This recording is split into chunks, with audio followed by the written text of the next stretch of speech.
Hi, everyone. So, for the past couple of months, Hack4LA has been examining 311 requests in the Los Angeles region. For those who aren't aware what 311 requests are, these are requests made by private citizens to their local government to deal with various issues, such as graffiti, trash removal, streetlight repair, and the like. Currently, the data analytical team have been trying to determine how various factors influence 311 requests. These factors include crime, wealth, other demographics, and even weather. The primary purpose of this video series is to examine if socioeconomic advantage neighborhood councils make more 311 requests and if socioeconomically advantaged neighborhood councils have their 311 requests handled more quickly. This means that factors such as crime and weather and income won't be covered in this particular video series. Now, instead of one extremely long video, I've broken down this presentation into a series of smaller videos in order so that the information would be much more palatable. For this video, I'm specifically focusing on just population. Now, there are two hypotheses concerning population. The first hypothesis is that neighborhoods with greater population should have more 311 requests. To me, this makes sense because as the population grows, there's an increase in the amount of people who have their needs to be met. On the other hand, the second hypothesis postulates that neighborhoods with greater population actually take longer to resolve their 311 requests. If hypothesis 1 is indeed true, then it would make sense that it would take longer to resolve 311 requests simply because the sheer number of 311 requests are much larger and so it takes longer to resolve. So before we continue our presentation, I think it's important for people to see where I got my numbers from. And that way you don't think I'm just making it up and pulling it out of nowhere. For the 311 request numbers, I got them from this first link. So when we click the first link, hold on, it does take my internet time to catch up. Sorry, 1 second. When we click the first link, the website provides access to data provided from the city of Los Angeles itself. So if you can look at where I'm highlighting, it says there that the data is indeed provided by the City of Los Angeles Information Technology Agency. And so it is indeed from that part. Notice also the date is 2018. So just want to make that clear as well. From this website, we can export a spreadsheet, as you can see on the website right now. We can absorb that particular spreadsheet.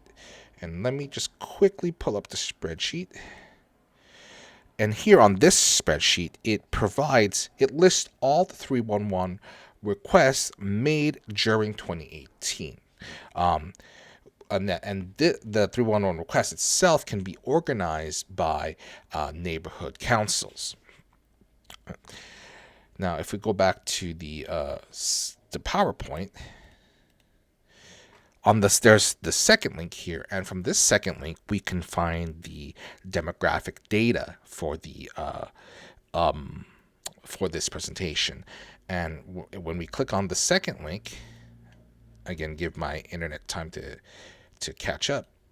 If we click on the second link, it leads us to this Google Drive of various demographic data.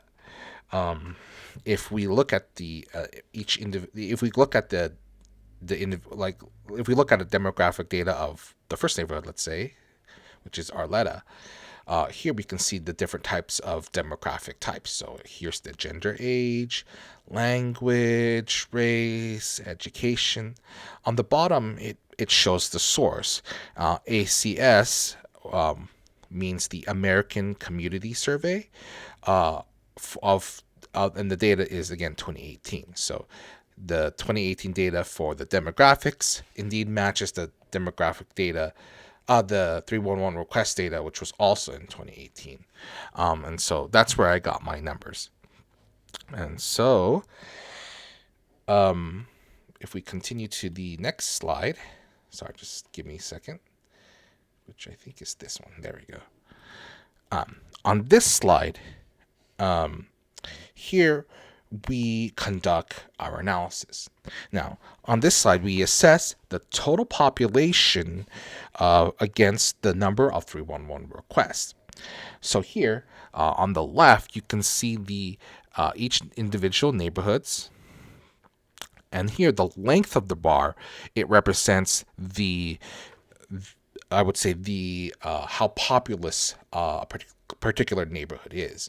And I've also added this numerical value,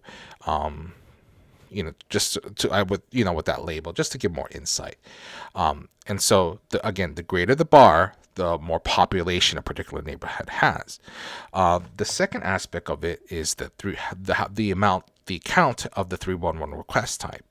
So which is represented by color. The darker the bluish hue is, the more 311 requests are made by a particular neighborhood. And so if we look at the data,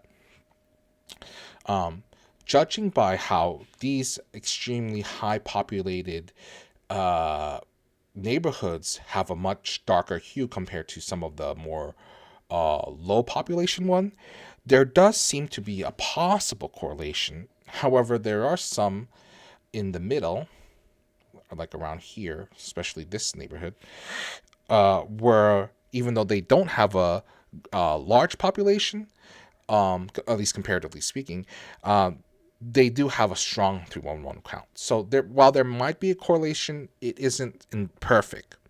And so let's now look at the next slide where we perform a regression analysis.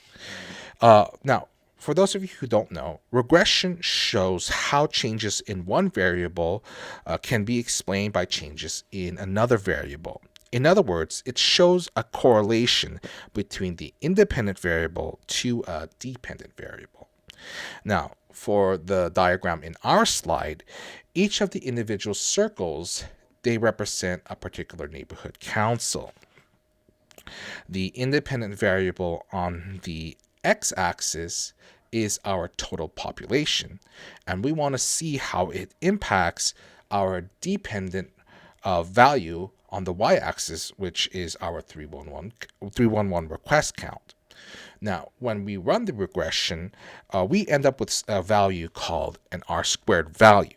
And the R-squared value is a numerical representation of the proportion of the variance for the dependent variable that can be explained by the independent variable. Now, the R-squared in our model was around 0.5754 or 57.54%. While a good R-squared value, it really depends on the context as well as what you're measuring. I would say that an R-squared value of 0.5754 is a strong variable or a strong value, and thus there does indeed exist a correlation between total population and count of 311 request type. In other words, our hypothesis that is correct, that the more population you have, there does indeed seem to be the more 311 requests present in that particular neighborhood. Now, here on this slide, we perform regression based upon the speed of how quickly 311 requests are resolved. To determine the speed of resolution, give me 1 second to go back to the spreadsheet. So if you can see here, the what I did to find speed was I took the difference between the created date, which you see on column B, and the close date, which you see on column M. The smaller the difference, obviously the more quicker that the request was resolved. So, for example, in the first the first row here, this was done within the same day. This was resolved within the same day, so that's relatively quick.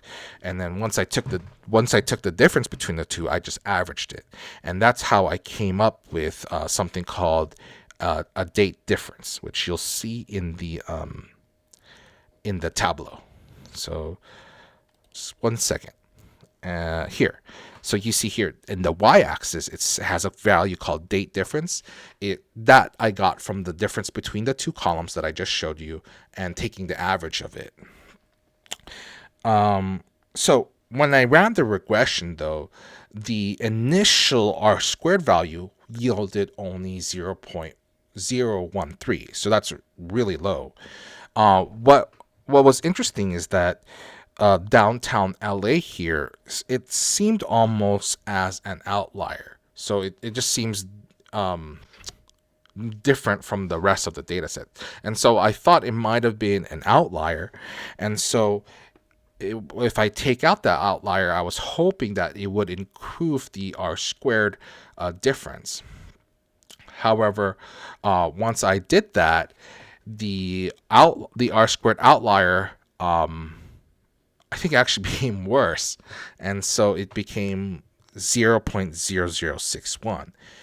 And thus, whether with the outlier or without the outlier, it seems that the total population doesn't have any correlation with the speed at which 311 requests are resolved.